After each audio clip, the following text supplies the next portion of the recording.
নিজেদের প্রতিরক্ষা সক্ষমতাকে আরও এক ধাপ এগিয়ে নিতে এবার ঐতিহাসিক এক চুক্তিতে স্বাক্ষর করল দুই মুসলিম দেশ সৌদি আরব ও পাকিস্তান।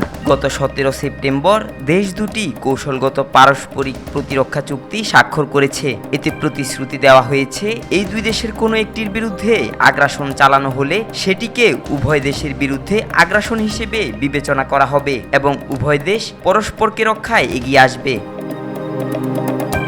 পাকিস্তানি সংবাদ মাধ্যম আল জাজিরার এক প্রতিবেদনে বলা হয়, প্রধানমন্ত্রী শাহবাজ শরীফের সরকারি সৌদি আরব সফরের সময় রিয়াদের ইয়ামামা প্যালেসে এই চুক্তি স্বাক্ষরিত হয়েছে।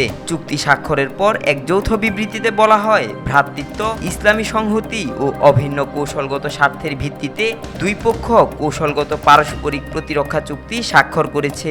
সবচেয়ে গুরুত্বপূর্ণ হল চুক্তিতে উল্লেখ করা হয়েছে, যে কোনো এক দেশের বিরুদ্ধে আগ্রাসন মানে উভয় দেশের বিরুদ্ধে আগ্রাসন। সাম্প্রতিক সংঘাতে ভারতের একাধিক যুদ্ধ বিমান ভূপাতিত করে প্রতিরক্ষা শক্তিমত্তার ঝলক দেখিয়েছে। গ্লোবাল ফায়ার পাওয়ার সূচকে 12তম অবস্থানে থাকা পাকিস্তান। অন্যদিকে বিদেশি অস্ত্র ও আধুনিক মিলিটারি সরঞ্জাম নিয়ে সূচকের 24তম স্থানে আছে সৌদি আরব। সৌদি আরবের সরকারি ব্যয়ের প্রায় 21% এখন যাচ্ছে প্রতিরক্ষা খাতে। সামরিক শিল্পে বিশাল বিনিয়োগের মাধ্যমে উপসাগরীয় অঞ্চলে অপ্রতিদ্বন্দ্বী হয়ে উঠছে দেশটি। রেড সি ও ইয়েমেন সীমান্ত এলাকা নিয়ে নিরাপত্তা চ্যালেঞ্জের মুখে রয়েছে সৌদি আরব। বিশেষ করে হুতি বিদ্রোহ ও ইরানের প্রভাব সংক্রান্ত বিষয়গুলো দেশটির জন্য মাথা ব্যথার কারণ হয়ে দাঁড়িয়েছে।